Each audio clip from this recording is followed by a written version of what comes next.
Bwana sawasawa Digital Hope uko poa kabisa kwa wale ambao wameweza kufuatilia mitandao ya kijamii siku hii ya leo, lakini pia kwa wale ambao walikuwa wanaangalia TV lakini pia station mbalimbali mainstream kutokea hapa Tanzania.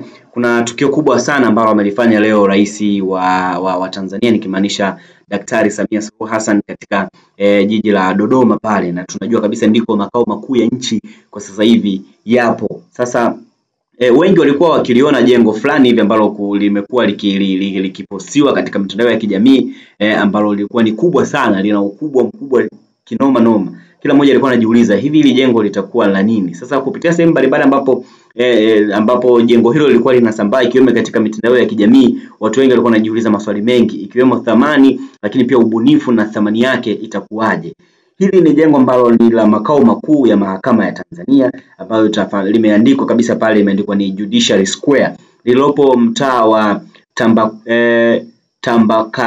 Tambukareli. Haya majina sasa. Tambukareli katika kilima cha jijini Dodoma, ambalo lenye sakafu floor 9 ikiwa na ukubwa wa mita za mraba 63,244 sawa na ekari 13 za shamba.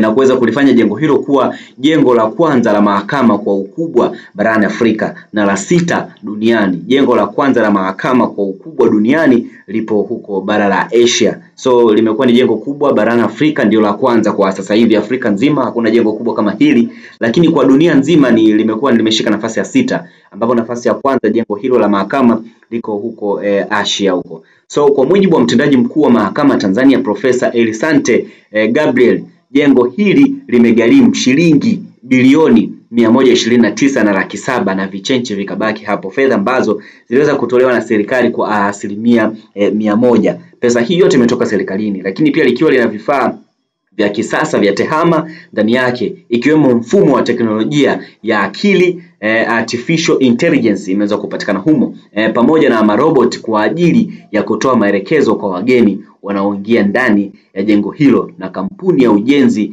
ya CRJE ya China ndio iliyoweza kutekeleza ujenzi wake mpaka jengo hilo limeweza kukamilika. Ndani ya jengo hili kuna mabawa matatu wings hizo ambazo zipo humo ndani ya jengo, ambazo ndani yake kuna mahakama 3 ambazo ni mahakama ya Ipeo, mahakama kuu na mahakama ya rufaa. Chumba maalum chenye vifaa vya teknolojia ya kisasa ambacho kimekusanya taarifa za mahakama zote Tanzania, usajili na mashauri na mwenendo wa kesi zote ambazo zitakuwa zinashughulikiwa katika chumba hicho. Eneo maalum la kutua helikopta, lakini mpaka kulifikia jengo hilo kuu, kuingia ndani ya jengo hilo unapaswa kupanda ngazi 31 ili uweze kuingia ndani ya jengo hilo. Bana, jengo lina ngazi 31, so mchezo bana.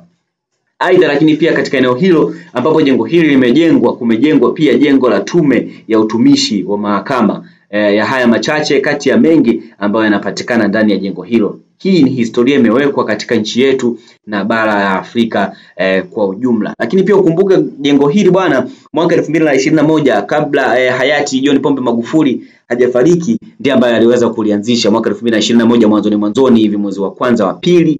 Lakini kwa kipindi kile ambapo alikuwa ameongoza lilikuwa tayari na kama 20% hivi, ambapo kwa mujibu wa taarifa nasema kwamba lilikuwa lina 20%, na Rais Samia aliweza kulipokea mara baada ya kuweza kuteuliwa kuwa kama rais wa nchi hii, mara baada ya hayati kuweza kupoteza maisha, ndipo aliposhika majukumu haya. Lilikuwa lina 20% tu ya ujenzi wake, lakini hii leo limeweza kufikia 100% na limeweza kukamilika, na mara baada ya ukamilifu huo rais ameweza kulizindua na litaweza kufanya kazi. Limekuwa ni jengo la 6 kwa ukubwa duniani, lakini pia ni jengo la kwanza kwa ukubwa katika bara la Afrika. Hii ni moja kati ya vitu ambavyo vitajifanya sisi wa Tanzania tuweze kujivunia, lakini pia na uongozi wetu kutokea hapa Tanzania. Na hii ni sawasawa Digital, tunagusa kila ambapo unastahili, lakini pia kila ambapo unastahili kupapata, na taarifa zote unazipata hapa ndani ya sawasawa Digital.